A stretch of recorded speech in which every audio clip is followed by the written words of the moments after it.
Los Pumas vencem os All Blacks pela primeira vez em Buenos Aires de forma magnífica e justa. Os All Blacks não andaram bem na partida não, especialmente na questão disciplinar. Os Springboks suplantaram os Wallabies num jogo complicado, onde o emocional falou mais alto do que o próprio jogo. Os Wallabies foram bem, poderiam até ter tido um resultado melhor, mas os Springboks conseguiram vencer através do banco de reservas. Preparado? Vem comigo!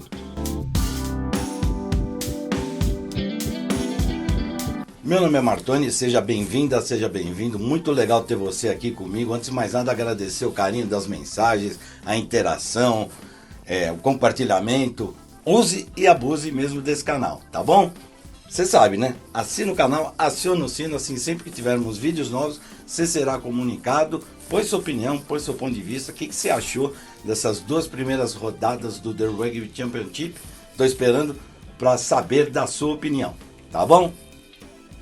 Vamos fazer assim então, vamos ver os resultados do final de semana, os dois jogos e também a tábua de classificação, rapidinho.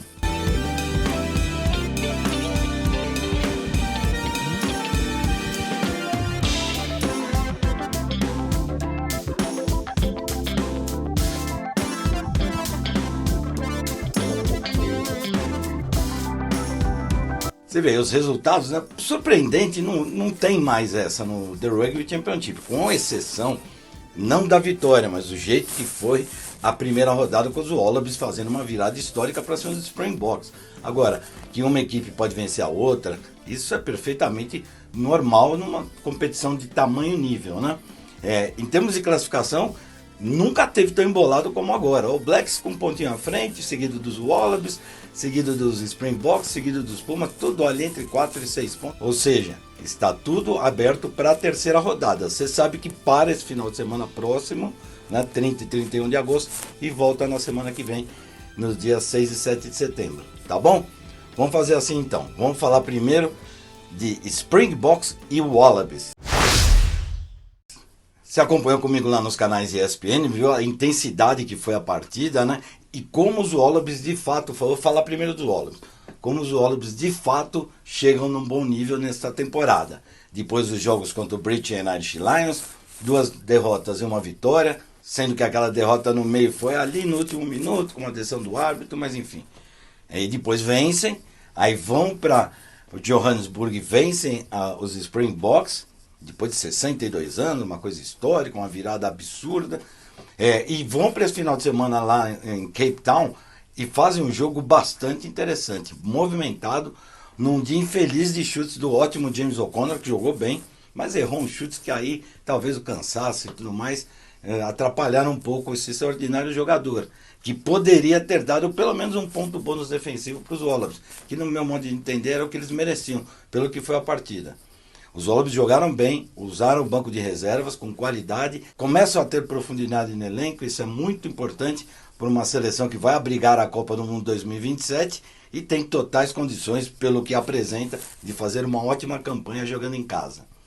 Agora falar dos Springboks do Rassi Erasmus, que pós-jogo disse que o importante era vencer, não foi um grande jogo e ele tem razão, os Springboks têm mais para oferecer do que demonstraram, a volta do André Pollard foi fundamental para dar equilíbrio, para dar calma, para dar hierarquia na equipe, mas ainda falta, o lateral não está tão bem como normalmente está, o Grant Williams Scrum-Half joga bem, mas a Faf de Klerk faz muita falta e não está no grupo que vai para Nova Zelândia, ou seja, mais ainda problemas para os Springboks lá, nos 2 jogos que terão a partir do dia 6 de setembro lá na Nova Zelândia.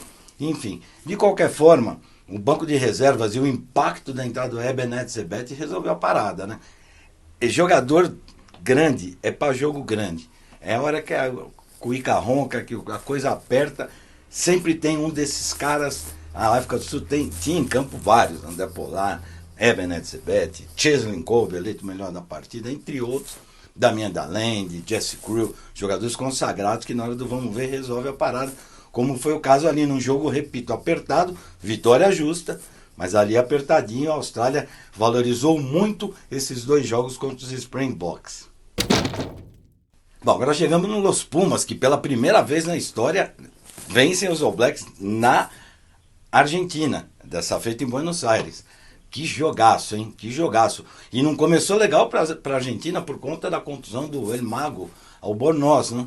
Uma contusão que até certo ponto meio grave, ele sofreu uma intervenção cirúrgica, nada demais, mas vai ficar fora dos jogos contra o Wallabies, é uma perda significativa. Ou não, né? Porque o Santi Carreiras entrou e deu conta do recado 100% nos chutes, chutou e jogou muito bem. Ele que é um pouco combatido como abertura, para mim, dos jogadores da Argentina, é um dos melhores tecnicamente, tem uma visão de jogo extraordinária, mas às vezes é verdade que ele como abertura deixa um pouco a desejar. Não foi o caso dessa partida. Tomou a bola debaixo do braço e comandou uma sensacional vitória dos argentinos, dos Pumas para cima dos All Blacks, com uma atuação de gala do Pablo Matera, da terceira linha, do Gonçalves, Santi Chocobares, Juan Cruz Malia, Bautista Del Gui, todos jogaram muito bem, não dá nem para citar um nome a mais, assim, talvez esses dois, que de fato chamaram muita atenção, né? O Santi Carreiras pela condição e pelo assumir o papel, e o Pablo Matera que fez um jogo espetacular, né? A Argentina tem ganho ano a ano dos All Blacks, o que é uma amostra interessante daquilo que eu digo faz um tempinho. Essa equipe vai brigar por títulos e pode brigar para a Copa do Mundo. Eu acho que tem totais condições de ir muito à frente na Copa do Mundo e mesmo no The Rugby Championship e levantar algum desses títulos. É uma equipe sólida, forte, está acertando alguns detalhes.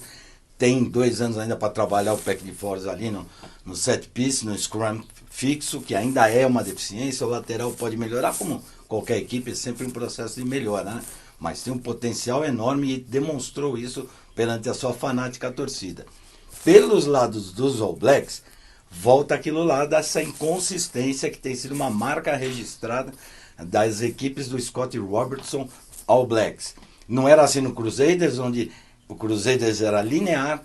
Parecia que nessa temporada, embora tenha sofrido contra a França, mas estava todo mundo se reorganizando ali nos All Blacks e tudo mais, então tinha uma desculpa.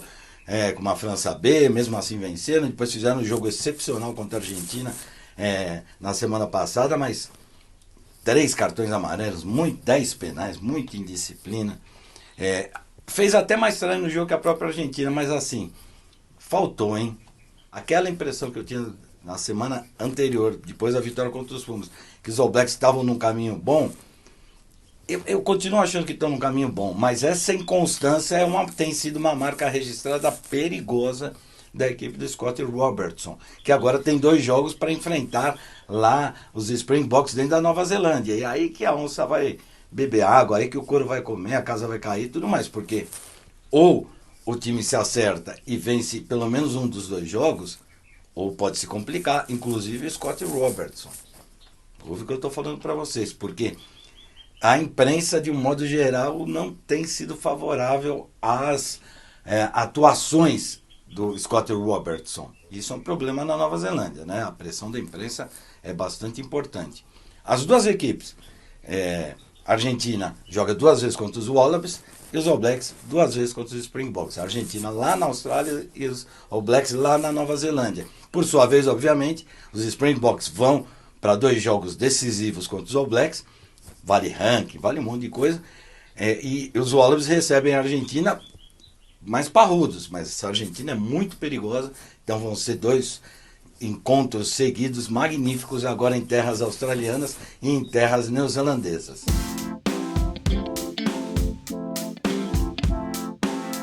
Bom, pessoal, acho que é isso. Passamos tudo, né? Tem uma marca registrada por enquanto nesse The Rugby Championship, que é o equilíbrio, né? Cada equipe tem uma vitória, cada equipe tem uma derrota. Isso demonstra o quanto o fator casa pode ser importante e quanto o fator casa também pode prejudicar. Importante no caso da Argentina, prejudicar no caso dos Springboks, enfim, né?